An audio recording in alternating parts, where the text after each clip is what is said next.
ইসরায়েলের প্রধানমন্ত্রী Benjamin Netanyahu এক চমকপ্রদ ঘোষণা দিয়েছেন। লেবাননের সঙ্গে সরাসরি আলোচনায় বসতে প্রস্তুত সরকার।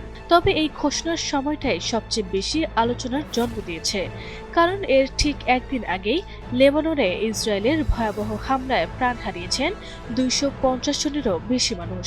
এমন রক্তক্ষয়ী ঘটনার পর হঠাৎ করে আলোচনার প্রস্তাব অনেকের কাছেই প্রশ্নের জন্ম দিয়েছে। এটি কি কৌশল নাকি সত্যিকারের শান্তির উদ্যোগ?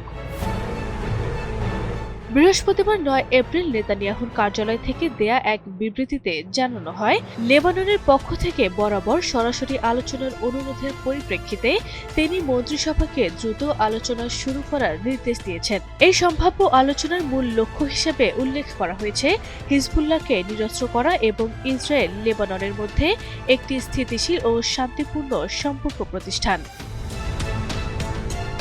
কিন্তু বাস্তবতা এখনও ভিন্ন চিত্রই দেখাচ্ছে।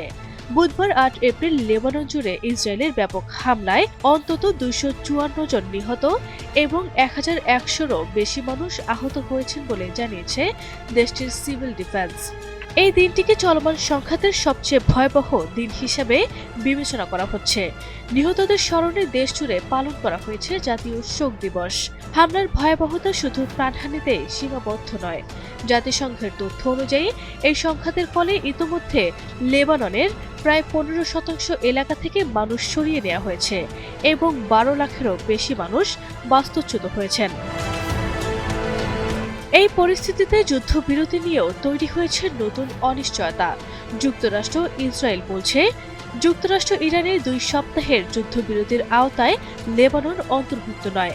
তবে ইরান এবং মধ্যস্থকারী পাকিস্তান দাবি করছে লেবাননও এই চুক্তির অংশ। আন্তর্জাতিক অঙ্গনও এই নিয়ে মতবিরোধ স্পষ্ট। যুক্তরাজ্য, ফ্রান্স, রাশিয়া ও তুরস্ক সহ বেশ কয়েকটি দেশ লেবাননকে যুদ্ধবিরতির আওতায় আনার আহ্বান জানিয়েছে।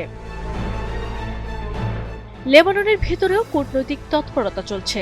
দেশটির প্রেসিডেন্ট জোসেফ আউন জানিয়েছেন, একটি আন্তর্জাতিক কূটনৈতিক উদ্যোগ ইতোমধ্যে শুরু হয়েছে, যা ইতিবাচক অগ্রগতির ইঙ্গিত দিচ্ছে। অন্যদিকে প্রধানমন্ত্রী নওয়াফ সালাম রাজধানী বৈরুতে সব অস্ত্র রাষ্ট্রীয় নিয়ন্ত্রণে রাখার নির্দেশ দিয়েছেন, যা বিশ্লেষকদের মতে হিজবুল্লাহর প্রতি একটি পরোক্ষ সতর্কবার্তা। তবে আলোচনার সম্ভাবনার পাশাপাশি সংঘাতও থেমে নেই। নেতানিয়াহু নিজেই বলেছেন, হিজবুল্লাহর বিরুদ্ধে ইসরায়েলের সামরিক অভিযান শক্তি, নির্ভুলতা ও দৃঢ়তার সঙ্গে চলবে। ইতোমধ্যে ইসরায়েল দাবি করেছে তারা হিজবুল্লাহর নেতা নাইম কাসেমের এক সহযোগীকে হত্যা করেছে। অন্যদিকে হিজবুল্লাহ পাল্টা অন্তত 20টি হামলার দাবি করেছে, যেখানে ইসরায়েলি সামরিক যানবাহনকে লক্ষ্যবস্তু করা হয়েছে। সব মিলিয়ে পরিস্থিতি এখন এক জটিল মোড়ে দাঁড়িয়েছে। একদিকে রক্তক্ষয়ী সংঘাত, অন্যদিকে শান্তি আলোচনার সম্ভাবনা। এই দুই বিপরীত বাস্তবতার মাঝে দেলিদুমেন মধ্যপ্রাচ্য। বিশ্লেষকদের মতে, যদি হামলা অব্যাহত থাকে তাহলে যে কোনো ধরনের শান্তি উদ্যোগ ভেস্তে যেতে পারে।